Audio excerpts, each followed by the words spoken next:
बिस्मिल्लाहिर्रहमानिर्रहीम।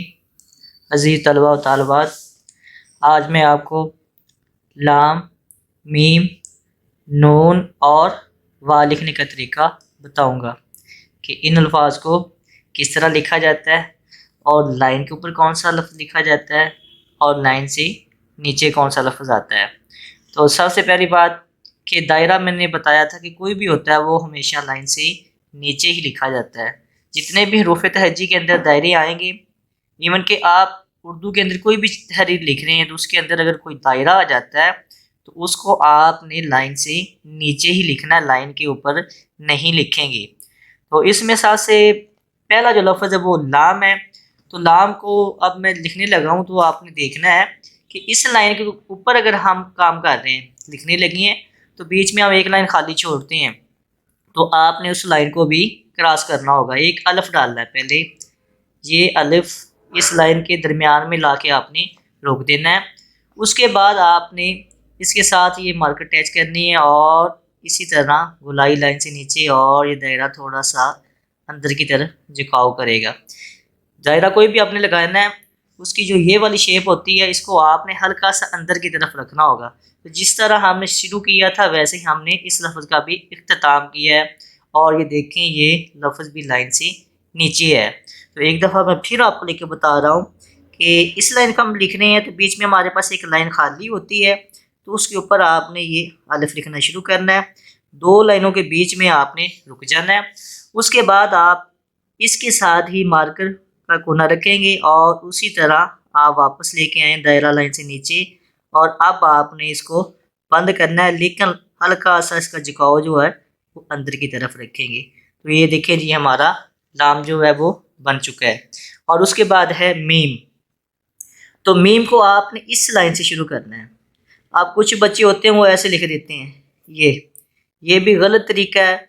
और कुछ होते हैं वो बिल्कुल इस तरफ पीछे की तरफ लेके जाते हैं। तो ये मीम का जो तरीका है बिल्कुल ही गलत है। तो आपने क्या करना है, इसके लिए सिंपल सी बात है कि पहले एक नुक्ता लगाएंगे और वो जो हमारे पास एक लाइन खाली है उस लाइन के ऊपर आपने ऐसे एक नुक्ता लगा देना है। अब आपने मार्कर को दोबारा आधा उस नुक्ते के ऊपर रखना है और आधा इस नुक्ते से नीचे रखेंगे।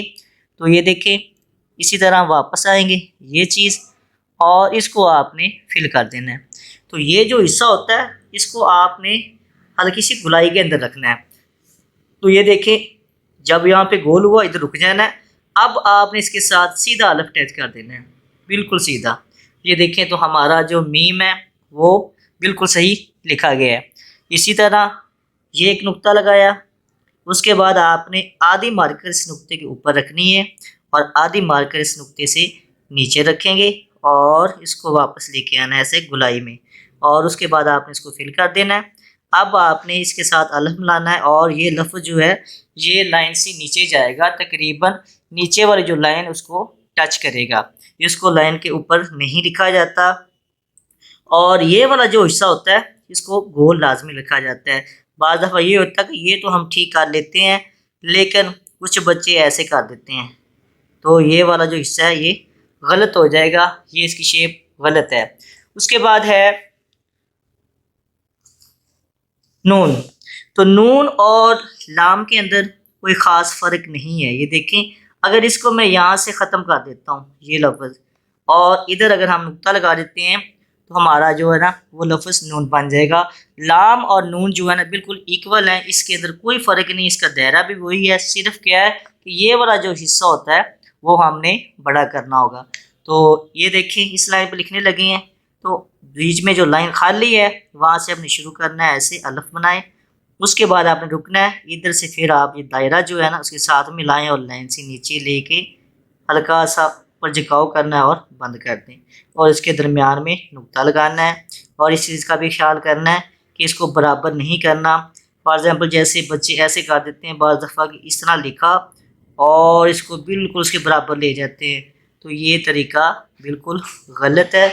तो आपने कोशिश करनी है कि जैसे मैंने ये लफ्ज़ लिखा है आपने उसको ही फॉलो करना है। तो एक दफ़ा मैं फिर लिख के दिखा रहा हूँ कि ये लाइन पे लिख रहे हैं हम, तो बीच में ये लाइन खाली है, तो हम इसको यहाँ से शुरू करेंगे ऐसे, इधर रुक जाए। अब आपने मार्कर यहाँ से इसके साथ मिलानी और दायरा नीचे आ जाएगा और इसका झुकाव हल्का सा अंदर की तरफ और दरमियान में नुक्ता लगा दें। उसके बाद है वाव, लास्ट वाला लफ्ज़ है वाह। जैसे कि मैंने बताया था फे, काफ नुक्तों वाला और वाव, इसकी जो स्टार्टिंग जब हम शुरू करते हैं तीनों अल्फाज एक जैसे हैं। इसकी जो शेप है स्टार्ट की वो एक जैसी होती है। तो ये देखें जी, कल मैंने बताया था कि ये चीज़ ऐसे ऊपर से हम इसको फिल कर दें। अब हम चाहें तो इसको फे भी लिख सकते हैं, चाहें तो हम इसको काफ भी लिख सकते हैं, क्योंकि ये वाला जो हिस्सा होता है ये तीनों अल्फाज का एक जैसा ही होता है। लेकिन हमने वाव लिखना है तो हम क्या करेंगे, इसी तरह इसको लिखा, वापस इसको ऐसे फिल कर दिया। अब नोक से ये चीज़ बनानी है, उसके बाद जैसे हम रे का नीचे वाला हिस्सा बनाते थे वही बनाया जाएगा। अब ये वाला जो हिस्सा होता है रे हो, दाल या वाव, ये तीनों के नीचे वाली जो शेप है ये बिल्कुल एक जैसी होती है। तो एक दफ़ा फिर मैं लिख रहा हूँ, देखें ऐसे इधर से फिल किया, अब नोक से आपने बारीक और लाइन के ऊपर। अब हम चाहते हैं कि यही हमारा लफ्ज़ फे बन जाए, तो ये देखें वही शेप है और ये बन गया। अगर हम चाहते हैं कि काफ लिखना है तो इसको हल्का सा बाहर निकाला और दायरा लगा दिया, तो यही लफ्ज़ जो हमारा काफ बन जाएगा। तो लिहाजा हमने जो लफ्ज़ लिखना है वाह, तो उसको देखें ऐसे शुरू किया, इधर इसको बंद कर दिया, यहाँ नोक से रुक जाए और फिर ये आपने नोक के साथ इसको लाइन के ऊपर ही ख़त्म कर देना है। तो ये तमाम अल्फाज हैं जो तकरीबन मिलते जुलते भी हैं और इनकी आपके प्रैक्टिस की बहुत ज़रूरत होगी। तो इंशाल्लाह जैसे मैंने समझा दिया है आप इसको फॉलो करें और बार बार लिखें, तो इंशाल्लाह यही जो आपके अल्फाज हैं वो अच्छे तरीके से आप लिखने के काबिल हो जाएंगे।